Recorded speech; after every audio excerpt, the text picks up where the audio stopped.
welcome. We'll go ahead and get started right on time. Thank you for being here, for supporting Montana Book Festival. I'd like to thank MCAT, who will be recording our events and sessions today, thanks to a grant provided to the Book Festival. So we appreciate that they're here with us. So welcome to Unlocking Montana's Indigenous History. I will introduce our panelists. Both Carl M. Davis's book, 600 Generations, An Archaeological History of Montana, and Lauri Travis's Arrowhead Spears, Buffalo Jumps, Prehistoric Hunter-Gatherers of the Great Plains, combine deep prehistoric research, photography, diagrams, and beautiful illustrations by Eric S. Carlson to demystify Montana's long indigenous human history. So today, please join the authors in a conversation about the process of conducting such important work. At the end of the event, about 15 minutes, we'll have our panelists open it up to audience questions. So thank you again for being here today, and help me welcome our panelists.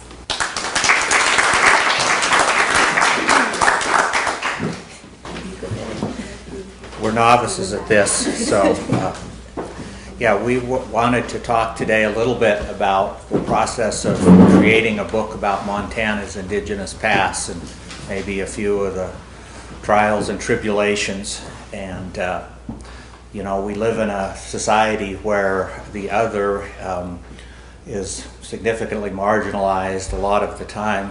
Native American history has, until recently, been taught outside the main channels of history that most of us grew up with.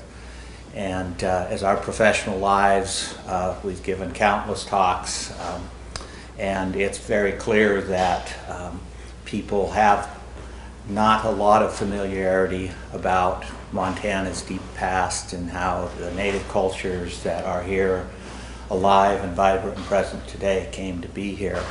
And so I think that's the story I know that I was trying to tell, focused primarily on Montana. And Lauri, I know, wrote much more broadly.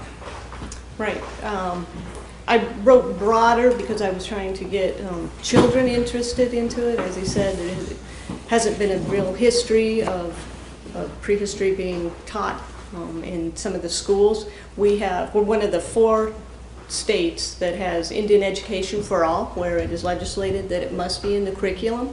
And as a teacher of Native American Studies at Carroll College, I get all education majors coming through, and all of the education majors have to do some student teaching. And in their experiences in student teaching, they've said there just aren't any resources out there, particularly in the sciences. There are more in the humanities and in the social sciences, but not in the sciences. And so I thought that archaeology would be a good way to get Indian education and science into the classroom. This book is, they say it's from 10 to young adults, but because of Eric Carlson's illustrations, it really attracts even younger students.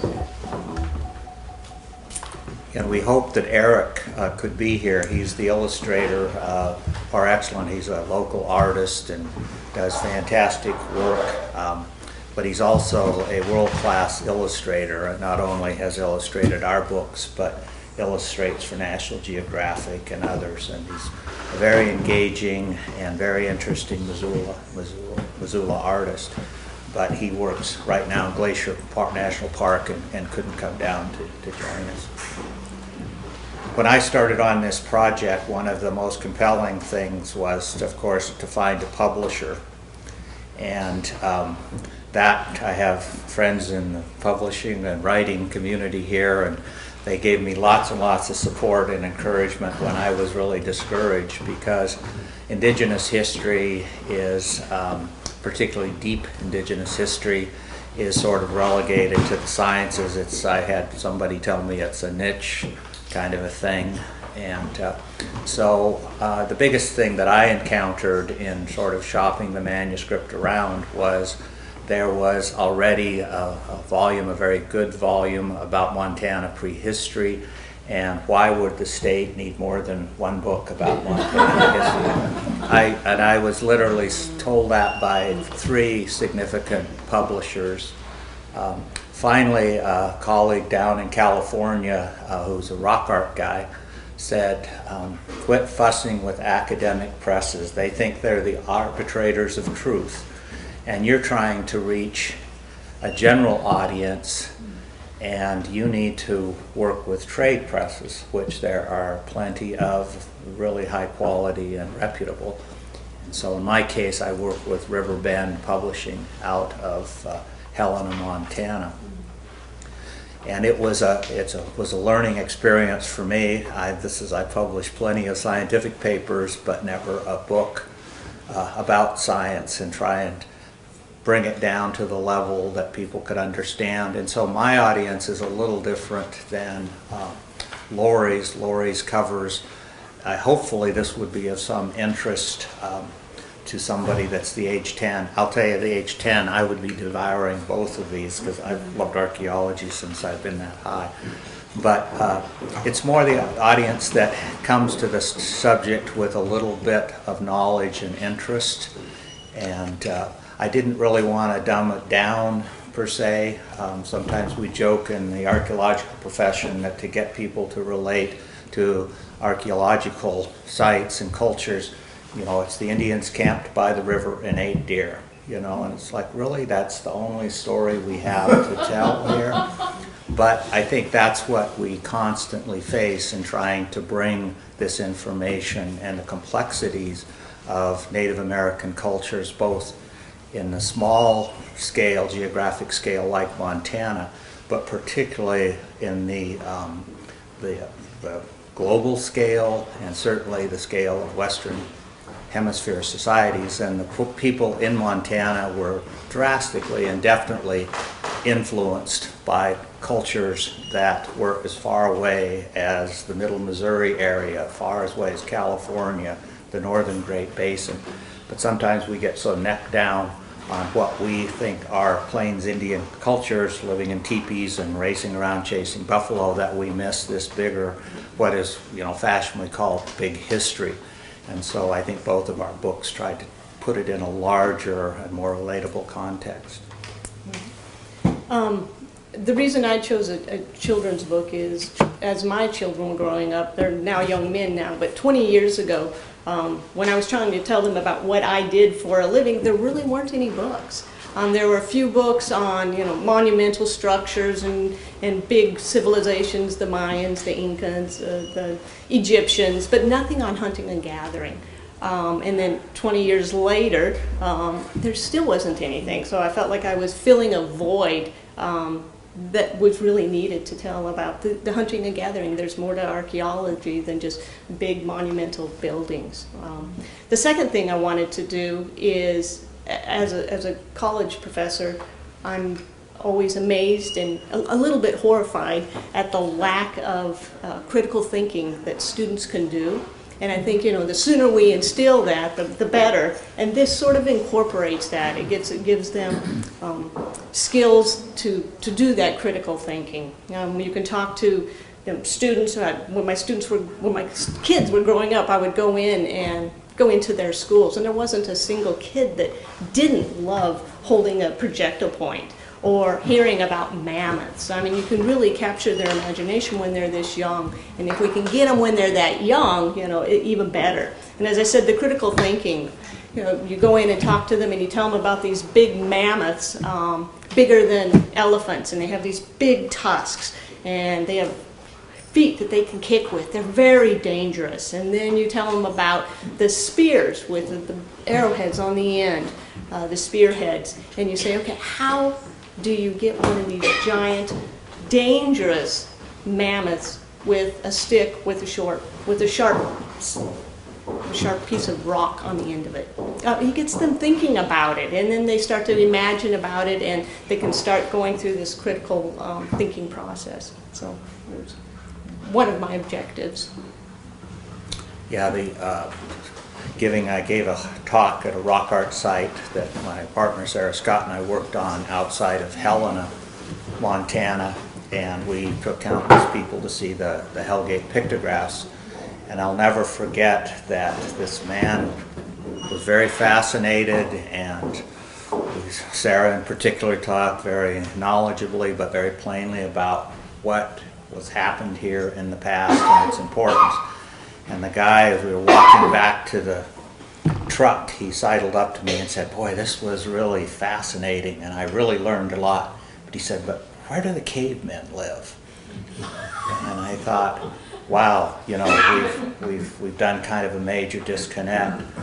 So here, and so, you know, again, putting it in a kind of a global framework of how people came to be, and both of our books trace the trajectory of human evolution, starting in Africa, people moving out, modern humans some 200,000 years ago, moving in first to the Near East, and there's probably a lot more going on to the east than we understand, but moving then eventually into Eurasia by 40,000, 45, 50,000 years ago, trekking across the Siberian plains, the Mammoth Steppe is what they call, crossing Beringia, which was the famous Bering Strait land bridge, and then moving down once the glaciers allowed that to happen, the large continental glaciers, moving into North America. And that whole thing is one of the most contentious parts of American archaeology, is how people got here, and it's still very contentious.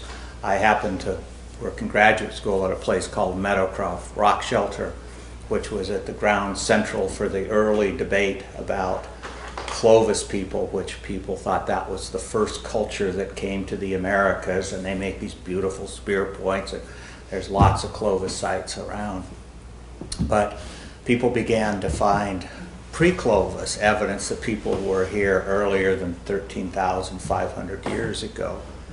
And in Meadowcloth Rock Shelter, there was a little hunter's camp that was dated to about 14,500 years ago. But that was hugely debated. Finally, there was a site called Monte Verde that was found in Chile, and it had pre-Clovis materials, hunter's camp. I mean, this was an elaborate site. But the fellow that excavated the site, Tom Dillahay, said, if I had to do it again, all over again, I wouldn't do it, because the debate about human entry into the Americas, it was so controversial.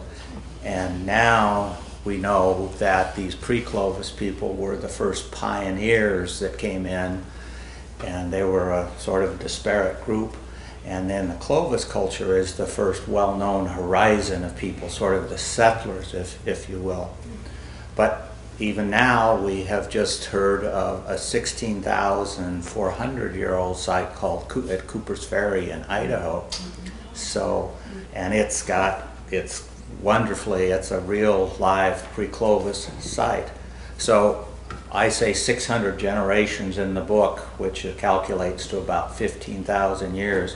Fortunately, I said that we're going to find earlier stuff. So it may not be 600 generations of native peoples that have been here, but it might easily turn out to be 700 generations, which really doesn't matter. People have been around here for a long, long time. One of the challenges that I found is we have thousands of sites in Montana, and which one should you talk about? Did you have that problem? Oh, man. Yes. Yeah. So when I was writing this book, the first few drafts were very fact specific, just facts.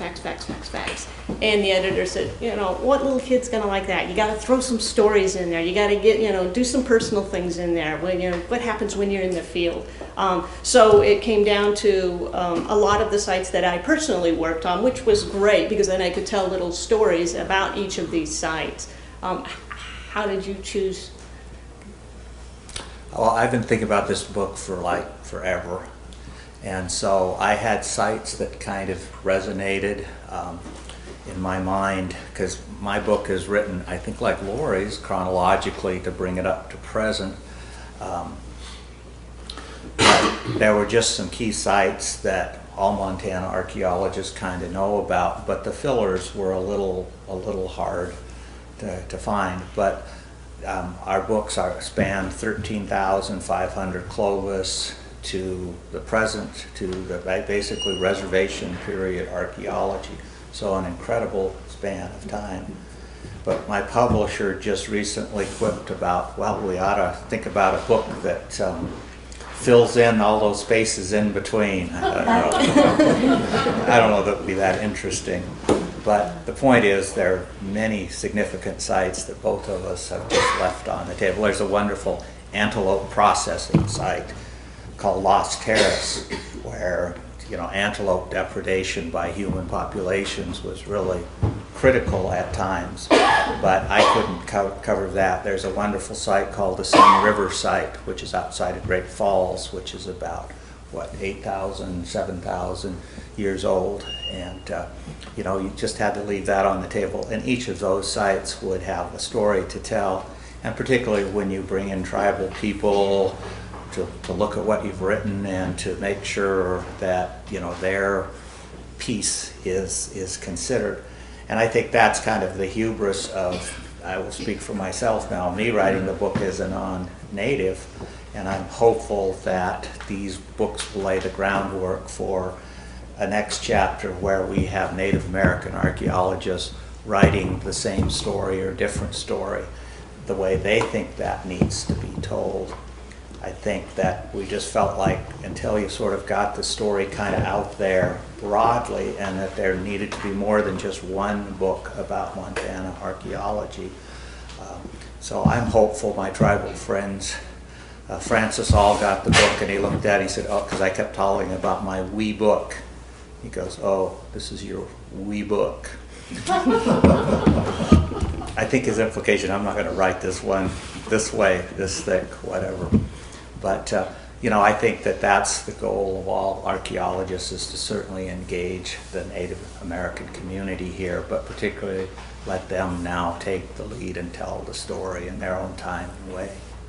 Yeah, I definitely see this as a stepping stone. It's just the first step to, like you say, a lot of different stories that can be told through Native American eyes also, not just through the archaeological scientific eyes. Absolutely. The other thing that we did in our books is, I think, try to engender archaeology. For a long time, all of us guys told a story, and it was about going out and killing things, killing bison and this, and that was the story that was told. And so we both worked really hard to involve the other half of that partnership, and actually of the triad, because children were extremely important in hunter-gatherer survival. And so we tried to bring in the more of an inclusive, less go out and kill stuff and butcher it, drive it off cliffs, and do all of that kind of stuff. And I think that movement was born, and of course, like so many things in the 1960s, when women became much more actively involved in archaeology, and said, wait a minute, guys, there's this whole other perspective that you've lost. And so, I, particularly on my cover, I tried to show, that these generations wouldn't happen without mom and young daughters, and just a little different take. I don't know where to go. You guys have some questions? So you kind of alluded to this, but are there many Native American students pursuing archaeology? And I work a lot with First Nations in Canada and tribes in the U.S., but I can tell you from the inside there's a sort of a distrust among Native people with archaeology. I don't know if you've found that, but it's finally being bridged, but are there students pursuing this that have Indigenous peoples background? Yeah, so in historic preservation, they have things called tribal historic preservation offices across the United States for the different indigenous tribes, and there's 525 or so of them. And they were sort of on the front line of historic preservation, and they still are. and they've had students that have gone to school, gotten masters or doctorates. And so slowly but surely the preservation offices have gotten staffed up, and we work very closely with them in our capacities. Now the Salish, Kootenai Salish College has a historic preservation program and several wonderful teachers there, and their students are they're more filtering into TIPO positions or tribal preservation office positions, but they're still out there.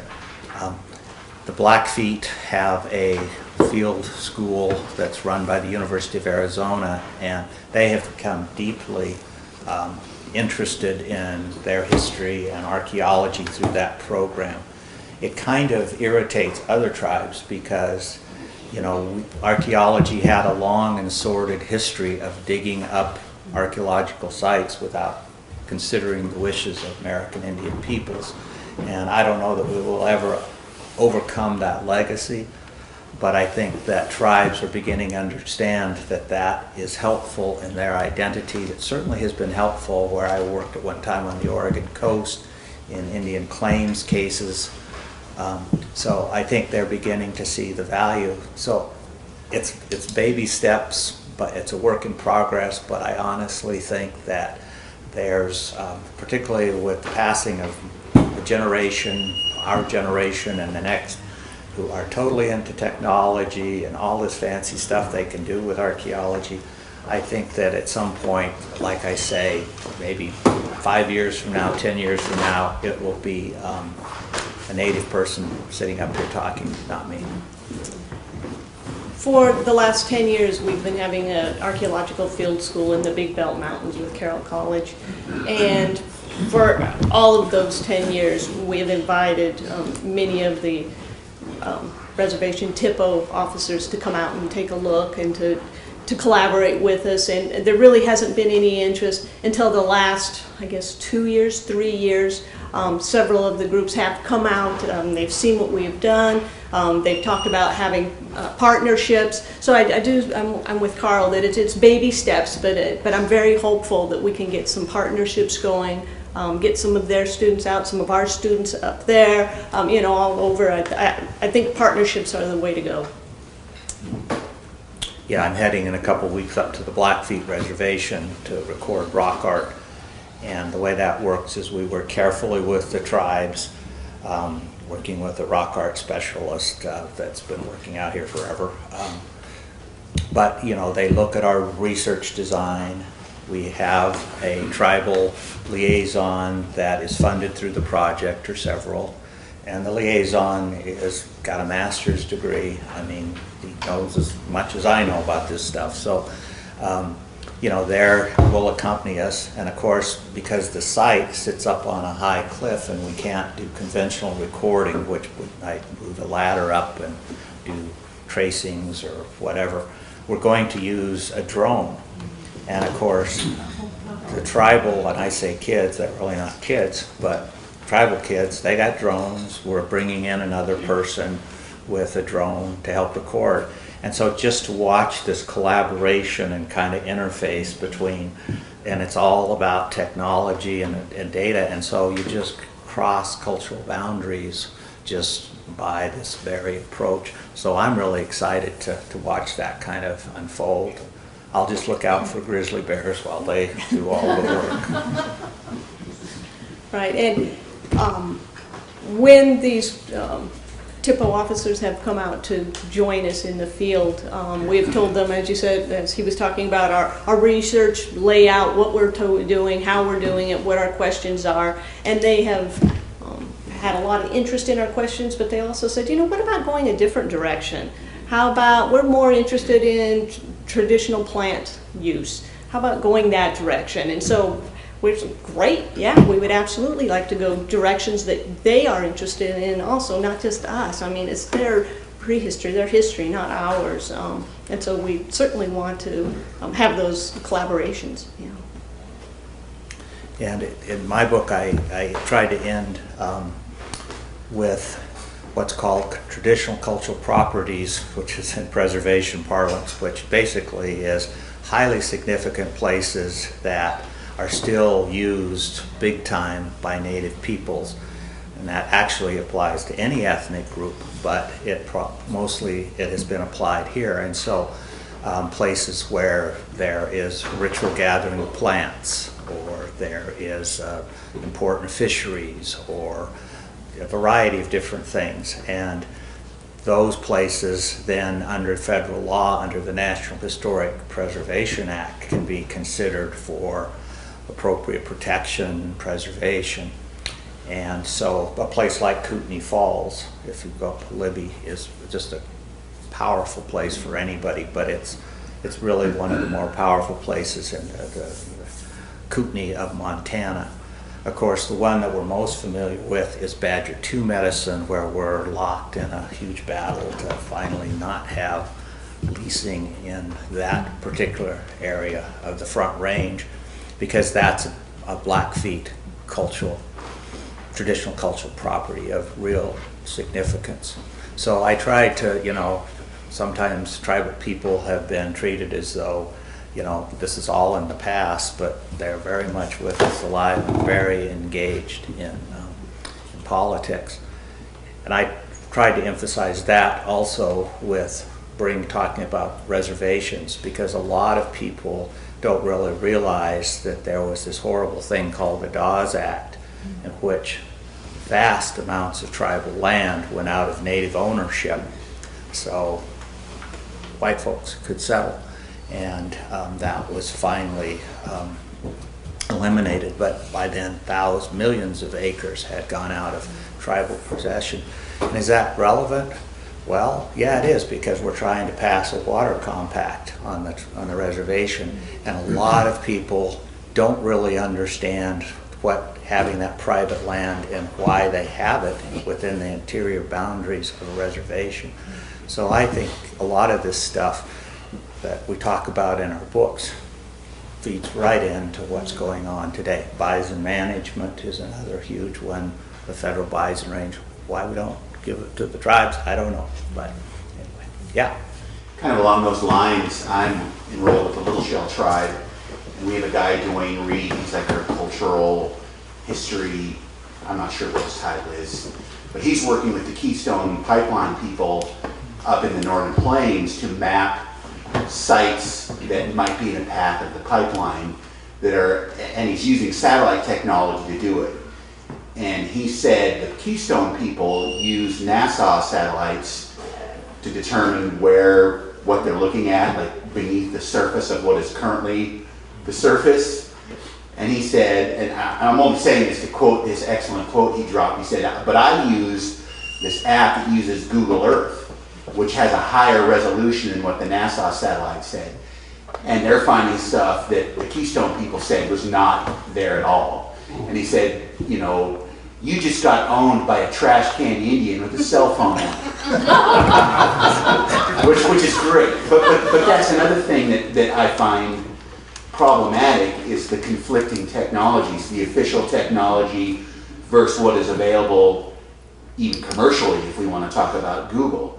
And the arguments you get into between sensitive cultural historical sites that are just kind of getting bulldozed in the name of, in Keystone, big oil, I'm just curious if you have worked with any of those types of projects as people going out in front of what is happening to determine whether it should happen or not.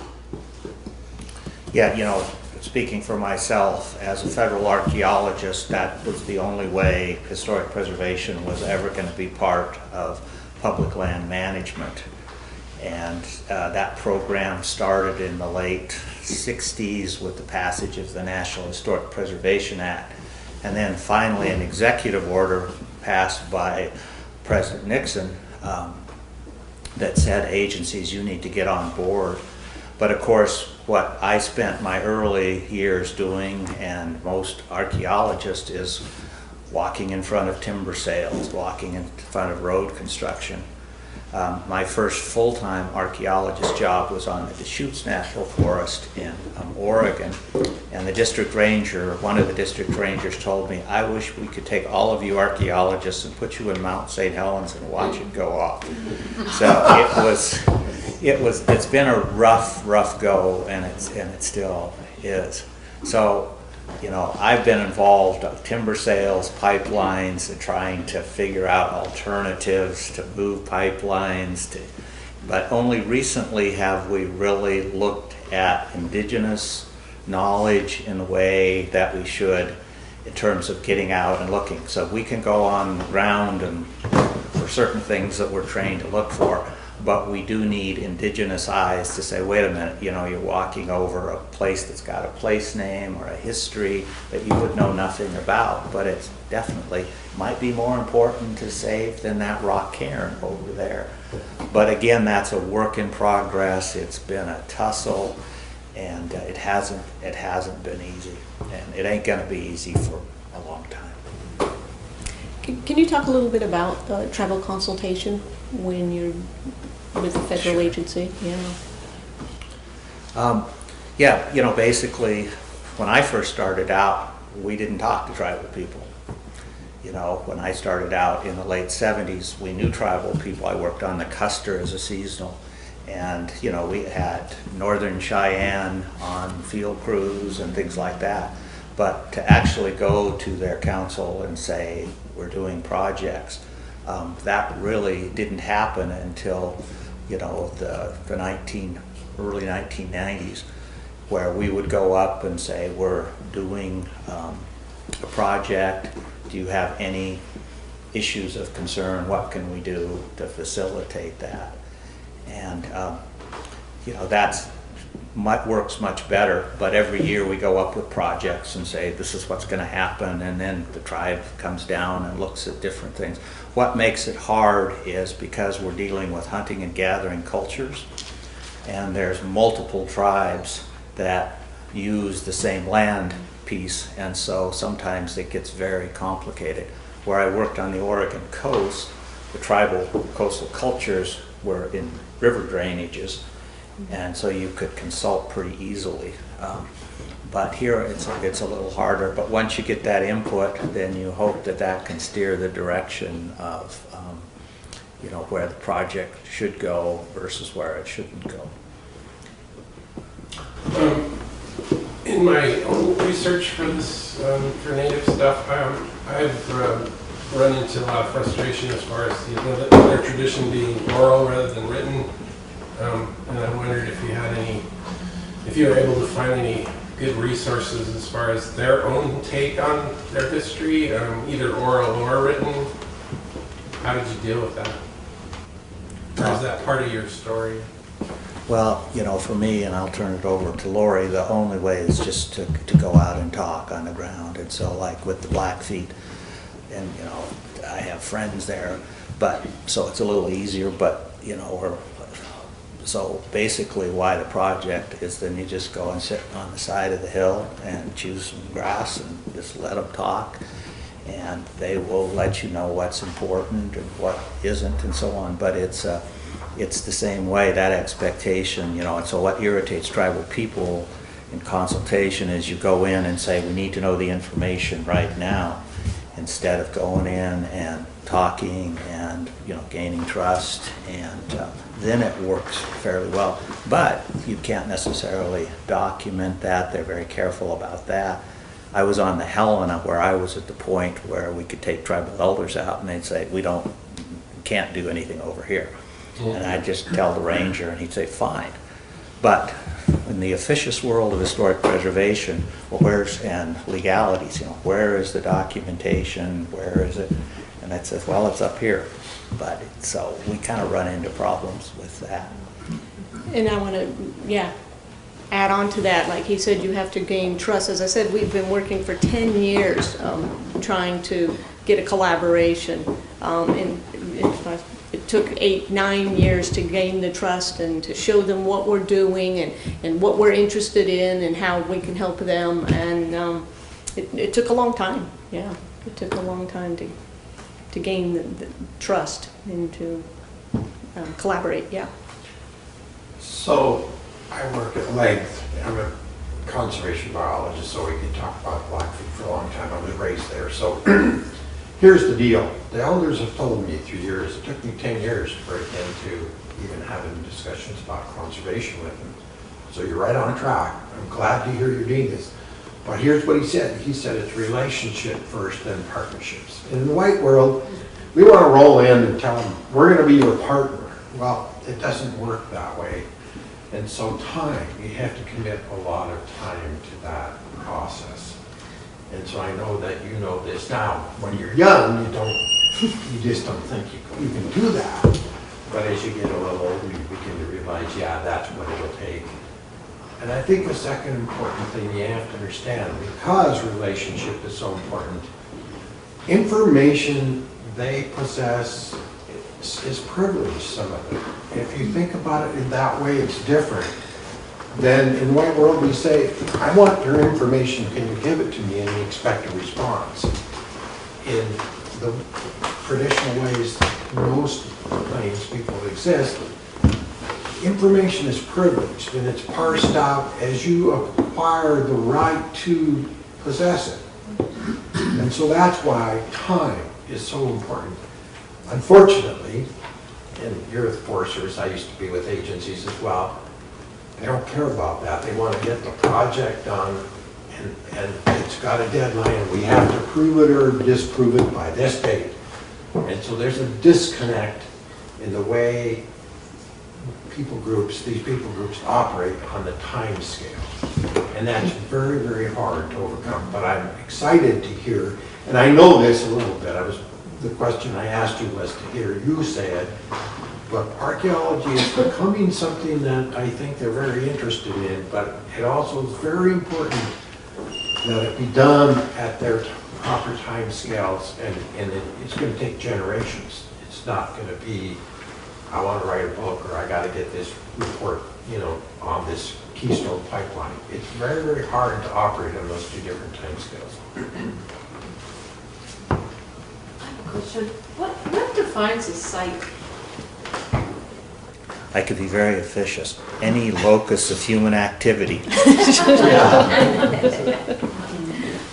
I think I tried to define it in the glossary, but it's basically an area of human activity that's of science, some kind of scientific interest. So does it? For example, when they found that site in Idaho, does it go through kind of an official designation, or once they find this site of human activity? Yeah, what basically happens is the state allocates a number, and there's a repository for all of the known locations in Montana, and it's privileged information, that to protect the sites. And it's anything, literally, from an old tin can dump up on the Kootenai that was put there by a bunch of loggers less than 50 years ago, or over 50 years ago, but to an immensely important site like this pre-Clovis. How many of these are in Montana? Well, I don't know the last. I think the Forest Service alone had, when I left the regional office, and so this was Montana. I think there was 27,000.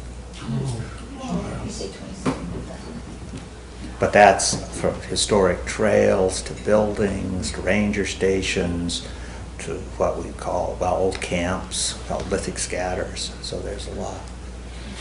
Who does have access to that privilege? That's my next question. I'll let you answer that. Go ahead, you're the feds, you're in charge of them. It's basically people with the academic credentials and the research designs to have access to that. So professional archaeologists, tribal people, historians. So just people that are living there and can't access it. And say, hey, that's my site. Well, if it's, certainly if it's on private land, and we would come in and record it, the person, like there's a famous site called Bear Gulch, which is a rock art site that I describe in the book, and I think you have a picture of Bear Gulch in there here too. And, so they allowed a 5-year program of rock art study, and you can go see it. And if you're up in Lewistown and are looking for something to do, go check out Bear Gulch. It's really cool. But anyway, they have access, of course, to all that information and more.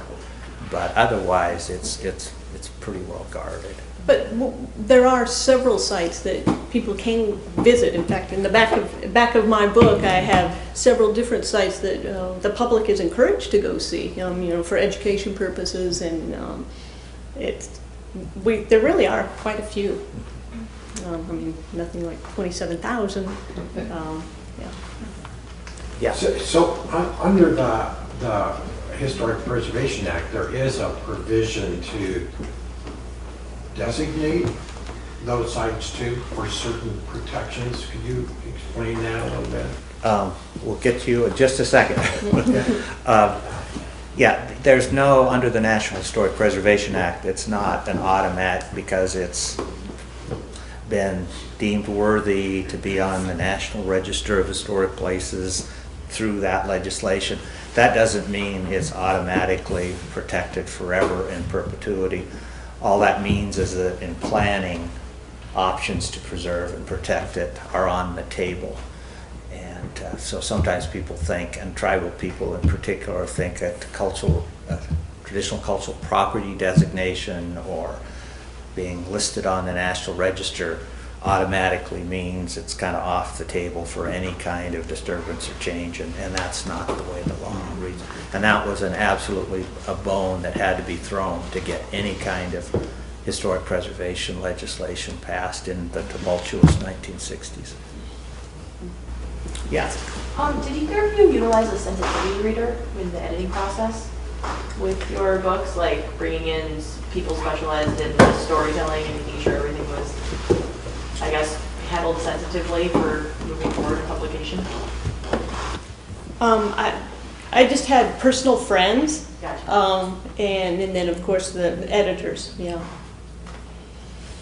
Kind of the same. I had a woman that actually she edits, I think now for the University of California, Berkeley, their anthropology, and so she went through mine pretty heavily. And the first thing she said is, just because it's data doesn't mean it's interesting. And so a lot of what I thought were incredibly important things, Fred graciously read the first draft, and I think there was a lot of that in there.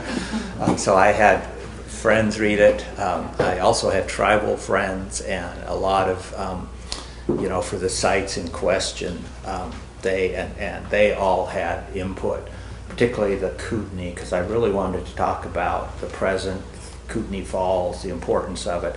And there were some things that I had written in, and I'm pretty good friends with those folks, and they said, we don't want it.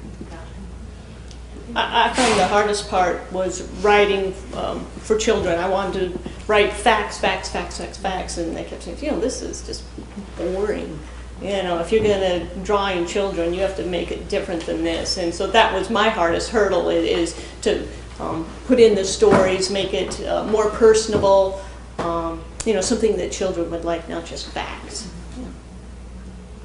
And I don't know if Lauri felt this, and Riverbend was absolutely wonderful, but I also felt like I was kind of educating the editor, because this is not familiar turf for trade presses, and so we had some tussles about some things, and some I lost and some he won, but I think it's a much better product. There's lots, you look at it now and just go, oh geez, but I've never written a book before, and I made lots of mistakes, things I would do different, but hopefully it's good enough. I was, Mike and I were just at the medicine wheel in Wyoming, and a couple of questions from that. While we were there, a group of Arapaho tribal members came and had a ceremony, and we left and they closed it for a while. And that made me think of you guys talking about, we see it as history, it's very real and present to many Native people, I think. I'm just curious if that's common, or because that's a sort of famous one, is it more other places, or is that happening more often with archaeological sites that are also spiritual sites? I'm just curious if that's happening in Montana. Also, the sign said there's hundreds of these wheels, and that's the only one I've ever heard of. Are there some of those in Montana? Yes, there are. Some of the provisions for excavating some of the sites for the Archaeological Field School in this consultation were to not remove some of the artifacts themselves. So when we excavate them, we would record what they are, get all measurements, get all of the information we want, and then when we backfill the site to actually put these artifacts back in where we found them approximately. Because of course when you excavate an archaeological site, you're destroying it. But they would like these back where they were, so that was one of the provisions that we accommodated that had to do with, like you say, their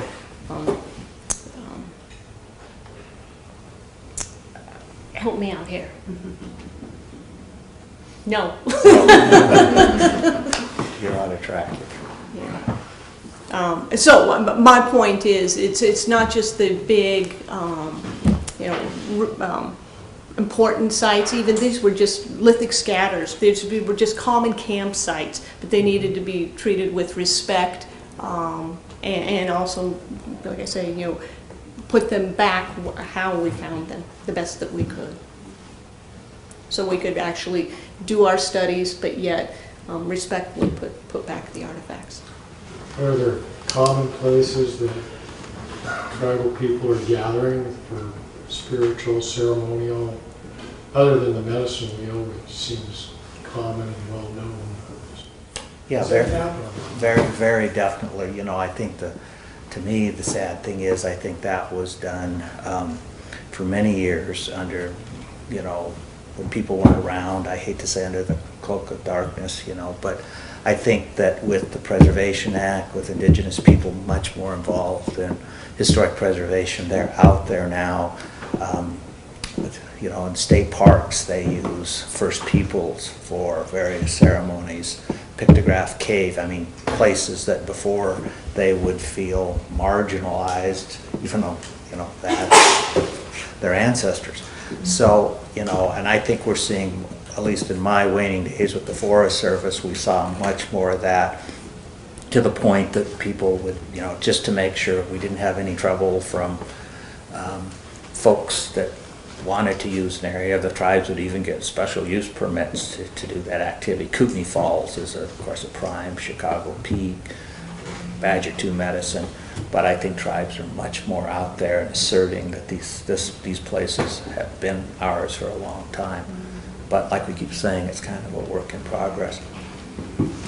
And there's a certain amount of divisiveness in this country right now, and about diversity issues, and I think it's a tough time for tribal people to assert their identity in the best of political times, but I think right now it's even more of a struggle. Yes? I have a pretty specific question I think either one of you could answer. I did some research recently on the Sheep Eater tribe that lived in the Yellowstone area, part of the Shoshone tribe, and some of the research indicated that dogs were very important to the tribe, and dogs had an integral part in their own hunting and gathering and pulling travois, and just were such an important part of the village or the family. The dogs would be fed before the people were, and they would sleep inside the teepees. And are there other tribes where dogs are that important to their daily lives? Well, first I would promote this book because there's a chapter about the Sheep Eater Shoshone in here. So, but the Sheep Eater, there's a famous Osborne Russell encountered in 1834 the Sheep Eater band, and they had 30 dogs, and he talked about how well trained these are hunting dogs, and so the antiquity of dogs around the world is, when they were domesticated, ranges from 34,000 to about 18,000, and they probably were domesticated at different times, at different places. But yeah, you know, I think dogs, particularly in some of the the Pleistocene hunting and gathering dogs, were protection, sentinels, and so on. I think later in Plains Indian cultures, they were sort of a nuisance. They were pack animals. They were also a food source. And there's a site in Texas called Hines Cave, and that's one of the best documented sites with dogs, and it dates to 9,000 years ago. So it was but it was eaten. So it was a Paleo-Indian band, and they decided they were going to have dog for dinner. It's one of our sites in the Big Belt Mountains. It had a variety of animals that had been burned, that so obviously they were eating them, but among those were domestic dog, and it was about 3,000 years old. But they had such an array of animals, and most of them were what we call low-ranked resources that it takes a lot of energy to get them, and you don't get a lot back. You don't get a lot of bang for your buck. So it looks like, and it's also during this time period we see that there was a drought by looking at some of the pollen and things, and so we think that they were probably, you know, having a tough time getting enough calories, and that's when we see that they were actually eating their dogs also.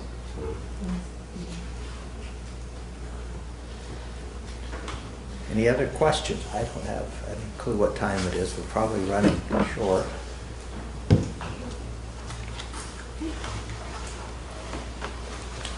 Well, I hope you can, you know, we can facetiously promote our books and say, you know, but hopefully you'll enjoy it. I would say that, you know, there's 4 books out. There's Doug McDonald, who's written 2 books. He's a university professor, and he just wrote a book about Yellowstone Park, which is definitely, if you're interested in this stuff, you should definitely check both of those out. There's Lauri's book, my book, so at least there's 4 books now out about the archaeology of the greater Montana area, or Montana, which seems like a small achievement, but actually it's been a long process. So hopefully you'll encourage you to take a look at them and let your friends know that they're actually information out that may be relatable. It's not the academic prose that some of the more famous books. There's a guy named George Frizen who has written immensely about, he's a wonderful old cowboy archaeologist, and he's kind of the great god of Plains archaeology. And he has written a wonderful book called Prehistoric Hunters and Gatherers of the High Plains. He's now co-authored it. And that's immensely enjoyable too, and the guy tells a wonderful yarn. So but it's very technical. But if you really get into it, you know, there are a few other sources that you know, you should know about. And I know that we both have these places, and I very deliberately tried to find references that you know, I, as a kid, when I was so into this, would flip back and look and see where's that book, you know, how. And so we tried to, I think, select books in the bibliography that would kind of lead you to more adventures, hopefully. Thank you for coming. Thank you.